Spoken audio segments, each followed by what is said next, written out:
Wishing you a bright and prosperous Diwali to all my viewers. Today in this video we are going to talk about the right to data portability and right to grievance redressal that the Indian DPDP Act gives to its data principles. They help improve the access of the data and they increase the accountability of the data fiduciaries. Welcome to my YouTube channel where you daily find a new content on data privacy, and as I mentioned, today we are going to talk about the right to data portability and the right to grievance redressal. So what is a data principal? A data principal is the individual whose personal information is being processed. Could be any process. Even an account opening form needs personal information, right? So a person who is opening the account is the data principal.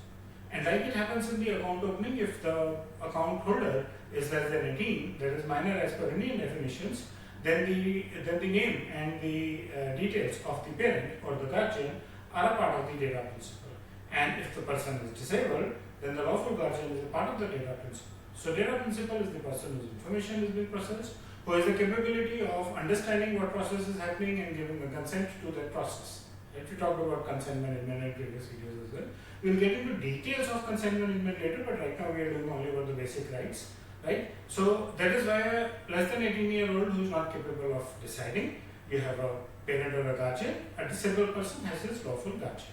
But what is this personal data? This personal data is any piece of information or a combination of pieces of information that help you identify an individual.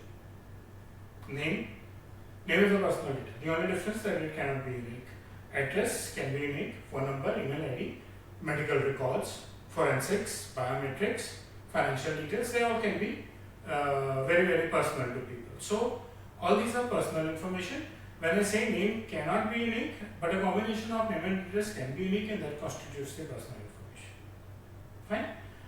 The personal information which is lost is dangerous, and the part of it which can actually cause me a harm or an irreversible harm is known as sensitive personal information. This to your biometric, it does not change, right? If it's your banking information, you can get into trouble, right? So they are called sensitive personal data or sensitive personal information. So what is the right to data portability? Now you are working with a provider and you are using his services and he knows your preferences also. And somewhere you want to get hooked on to a similar provider, similar services provider, and that guy also needs your personal information, of course, to enroll you, and your personal preferences. They are again your personal preferences. So you can request your original data fiduciary for your personal information. The request has to go to in a prescribed format, and the data has to be provided to you in a common readable format, something like a PDF or an Excel, something that can be read by any commonly used computer application and can be imported into any computer application. So your preferences of songs, preferences of content on one provider can, as it is, move on to another provider. You may disengage with the first one or you may continue with the second one, and the second one gets a quick access to your information by your consent, of course, and you and he are not going into a repeat process of collecting information. So that is what is data portability. The Indian DPDP Act also gives you the right to data portability, and you can easily get that done for your personal information. What are the benefits or the purpose of it? As I mentioned, give you an example. You are shifting from one provider to another provider. The beauty of it is correct information as an individual, correct information as far as your preferences are concerned. They move from one principal to another principal, from one fiduciary to another fiduciary, and you don't get into the cycles of consents and again a consent and collection, consent and processing consent, etc. Right? So you have better control of your personal information, and you can easily move or share your one set of personal information with multiple fiduciaries.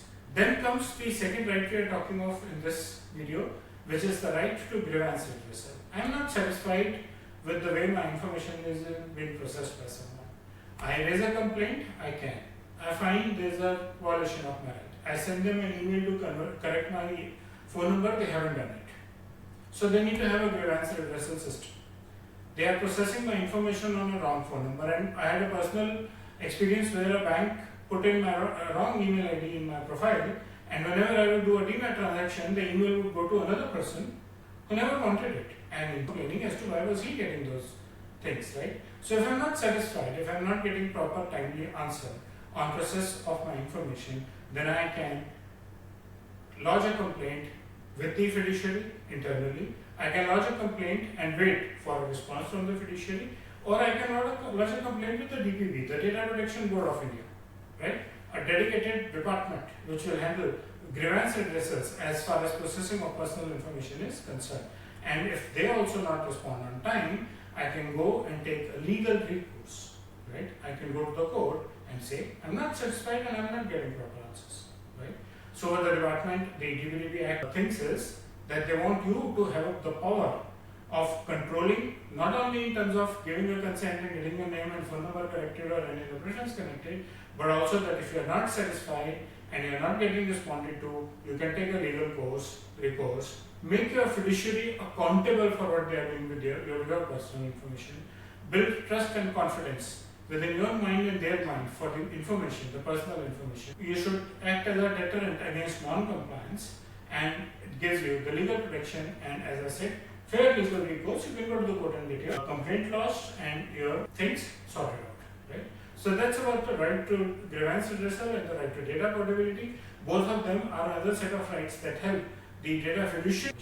I hope you like the content of my video. If so, please press the bell and the like icon. Share your feedback on my channel and my videos with your friends and family who want to know more about data privacy. Subscribe to my channel if you have not already done, and once again, have a happy Diwali and ensure that you are celebrating a green Diwali. Thank you.